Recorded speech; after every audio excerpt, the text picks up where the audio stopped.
بسم اللہ الرحمن الرحیم۔ شروع اللہ کا نام لے کر جو بڑا مہربان نہایت رحم کرنے والا ہے۔ تمام تعریفیں اس اللہ عز و جل کے لیے لائق و زیبا ہے جو سارے جہاں کا بنانے والا اور اس کو پالنے والا ہے، اور درود و سلام ہوں اس کے آخری نبی حضرت محمد مصطفیٰ صلی اللہ علیہ وسلم پر۔ اچھی طرح سے دھیان دے کر سنیے ان باتوں کو اور اینڈ تک سنیے، اللہ کے واسطے اچھی طرح سے دھیان دیجیے۔ اللہ کو بھی ماننا ہے اور اللہ تعالیٰ کے حکموں کو بھی ماننا ہے۔ مطلب کیا ہے اس کا؟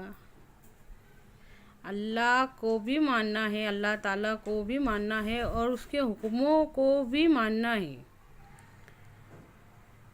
وہ لوگ جو زمانے جاہلیت میں تھے وہ برائی میں لت پت پڑے ہوئے تھے، ان کے اندر ہر طرح کی برائی تھی، ہمارے نبی پاک صلی اللہ علیہ وسلم جب کلمہ حق لے کر کھڑے ہوئے، جب دعوت حق لے کر کھڑے ہوئے، تو جو آپ صلی اللہ علیہ وسلم کی دعوت پر لبیک کہتا، آپ صلی اللہ علیہ وسلم کی دعوت قبول کرتا، اشہد ان لا الہ الا اللہ و اشہد ان محمد عبدہ رسولہ، میں گواہی دیتا ہوں اللہ کے سوا کوئی معبود نہیں، یا پھر میں گواہی دیتی ہوں کہ میں اللہ کے سوا کوئی معبود نہیں اور محمد صلی اللہ علیہ وسلم اللہ کے بندے اور ان کے رسول ہیں۔ اب اس کے بعد ان پر یہ فرض ہو جاتا کہ پہلے اگرچہ وہ بت پرست تھا تو ابھی وہ بت پرستی چھوڑ دے گا، صرف اور صرف اللہ کی عبادت کرے گا۔ پہلے وہ زانی تھا، پہلے وہ شرابی تھا، تو اسلام میں آ جانے کے بعد، کلمہ پڑھ لینے کے بعد وہ زناکاری چھوڑ دے گا، وہ شراب چھوڑ دے گا۔ پہلے وہ دھوکے باز تھا، پہلے وہ جو کچھ بھی کرتا تھا، اسلام میں آنے کے بعد، کلمہ پڑھنے کے بعد وہ یہ سب چھوڑ دے گا۔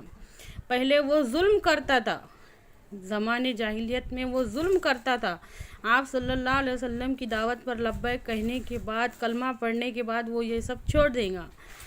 پہلے وہ جو دھوکے دیتا تھا، بعد میں وہ دھوکے نہیں دیں گا آپ صلی اللہ علیہ وسلم پر کلمہ پڑھنے کے بعد۔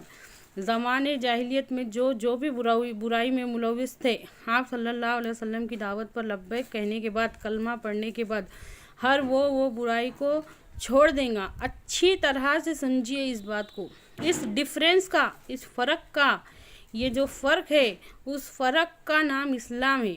پہلے لوگ جو زمانے جاہلیت میں تھے، آپ صلی اللہ علیہ وسلم کی دعوت پر لبیک کہنے کے بعد، حق کا کلمہ پڑھنے کے بعد وہ یہ سب چھوڑ دیں گے۔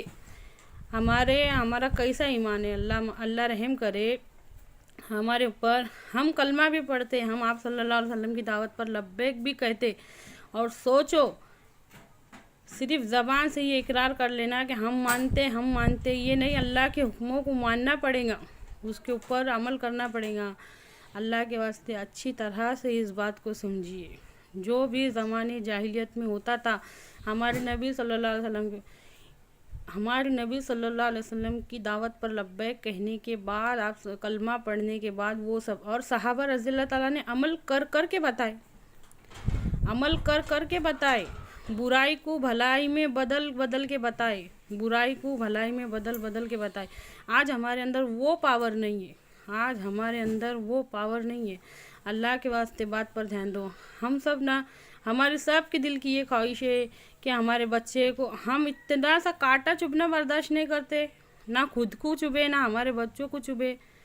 اچھی طرح سے سمجھو، عمل کے اوپر غور نہیں کرتے، ہمارے عمل کیسے کافرانہ عمل ہے۔ اللہ کے واسطے غور کرو، یہ فرق تھا اسلام کا۔ غور کر کے دیکھو، سیرت النبی صلی اللہ علیہ وسلم میں غور کر کے دیکھو، ان لوگوں کا یہ عمل تھا، صحابہ رضی اللہ تعالیٰ کا اور ہمارے نبی کریم صلی اللہ علیہ وسلم کا یہ عمل تھا کہ قرآن پاک کی 10 آیتیں تلاوت کرتے، پھر اس پہ عمل کرتے، جب تک عمل نہ کر دیتے باقی کا نہیں پڑھتے تھے قرآن۔ پہلے عمل کرتے 10 پہ، اس کے بعد میں دوسری آیتیں پڑھتے۔ اللہ کے واسطے غور کر دو، ہمارا عمل بہت تھوڑا ہے، ہم معاملات میں پیچھے، ہم معاشرات میں پیچھے، ہم عبادات میں پیچھے، ہم اخلاق میں پیچھے، ہر بات میں پیچھے۔ یہ وجہ ہے کہ آج مسلمان ذلیل ہے۔ اللہ کے واسطے میری باتوں میں غور کرو، ہمارے چینل کو زیادہ سے زیادہ پھیلاؤ اور شیئر کرو، لائک کرو، سبسکرائب کرو، اور دعاؤں میں ہم کو یاد رکھو۔